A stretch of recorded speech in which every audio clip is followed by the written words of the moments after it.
Revachol, city that is supposedly at end of the world, is in turmoil. And district of Martinez, that is hanging body behind hostel cafeteria. Local union is on strike, and police officers are seen as part of occupational force. Things are escalating each day, but you know nothing about that. You just woke up in destroyed hotel room after bender of serious drinking, not remembering anything. This case will be difficult.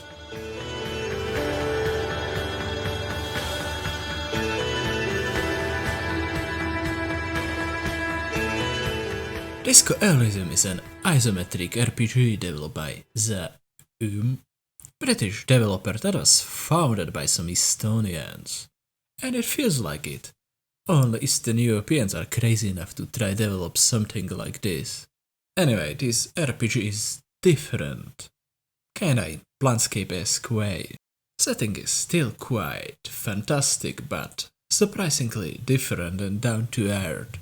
Inspired instead of medieval Europe, rather by our world in the first half of 20th century. More than a classical fantasy, it's parallel universe magical realism, if that makes any sense. And since you are a detective, your goal is rather than produce new set of corpses, find murderer one hanging behind cafeteria. And it would not be Planescape-esque RPG without any memory loss. Thankfully, there is your colleague Kim Kitsuragi from different pressing that he has job to assist you with investigation. Like a brief? Do you want me to brief you again?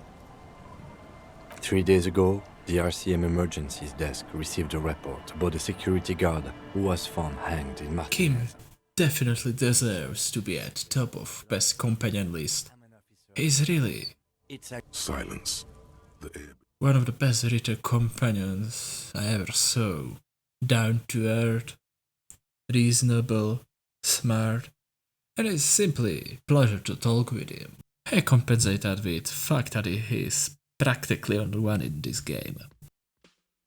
Premise of detective RPGs, exciting one, and I am excited for once to do something other than being murder hobo in RPG. Here I can roleplay as absolute drunkard, so not that much different from real life. And roleplaying is excellent, thanks to spectacular writing. That's probably the reason why this thing even working.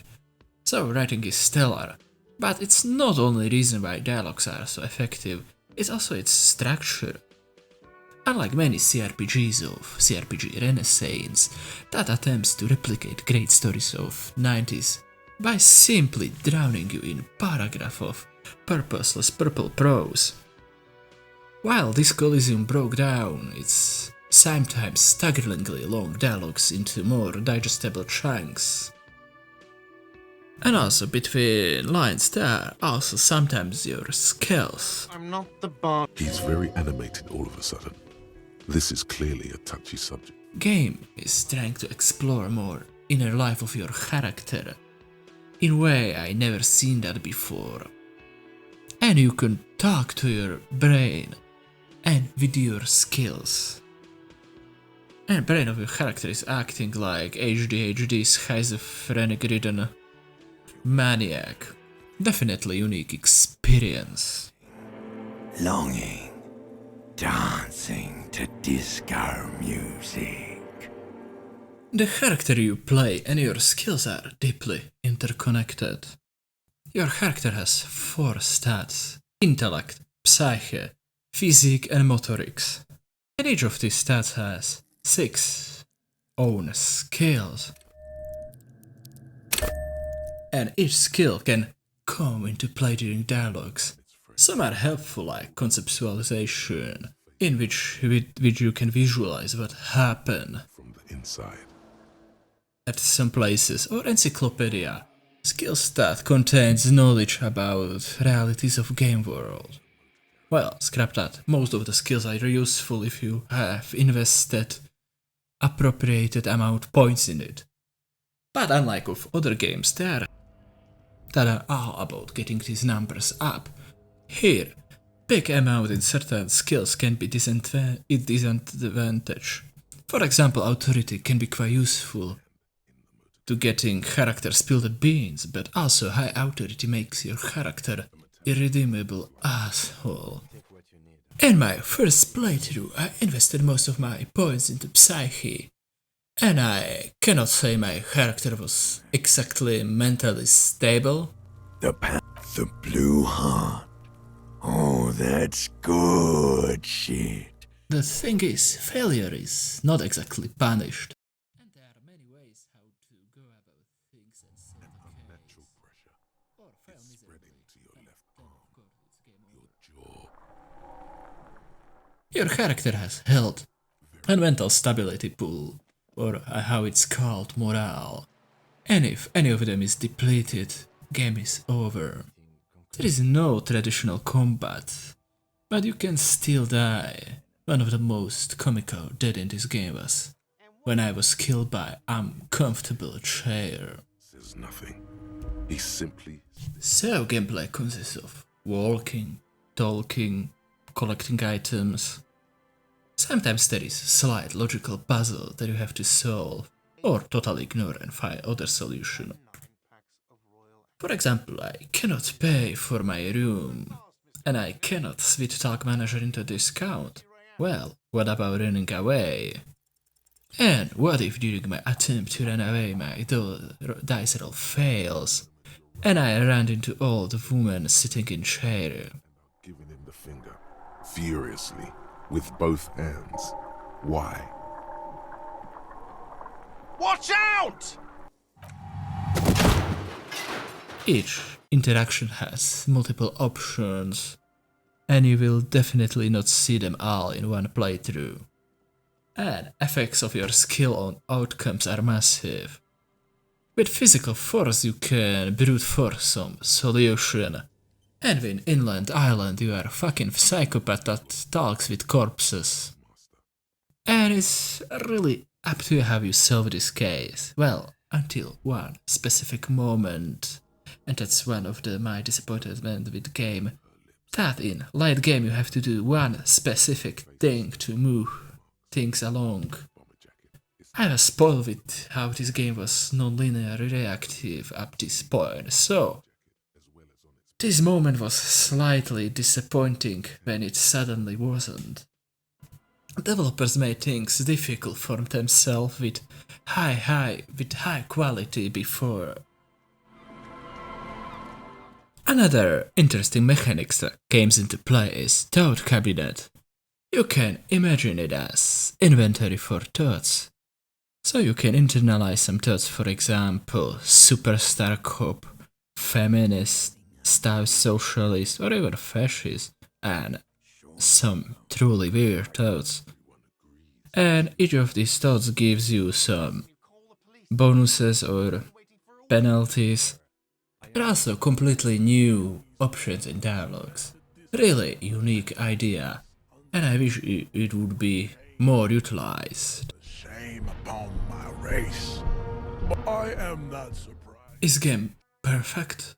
No, and it's definitely not for everyone. It's about man and lady. If you like action RPG or combat-oriented RPGs with typical murder hobo protagonists, then dialogue-heavy RPG without any combat, it's obviously not for you. And even if you like this type of game, this one is really slow. Combined, slow tempo, more psychological aspects of story can leave people who expect more traditional power fantasy a real disappointment. And also game can get really political. And later you can take one of the four main ideologies as your own. They are game world alternatives for communism, capitalism, fascism, and centrism. And each of ideologies is presented more nuanced, great point of view, even if communism is getting more spotlight than others, which some people may find really problematic. Despite communism is being here portrayed from perspective of someone that lived behind Iron Curtain, and is definitely not non-critical celebration like in many Western medias. And finally, the presentation. Game World has this oil painting stylization.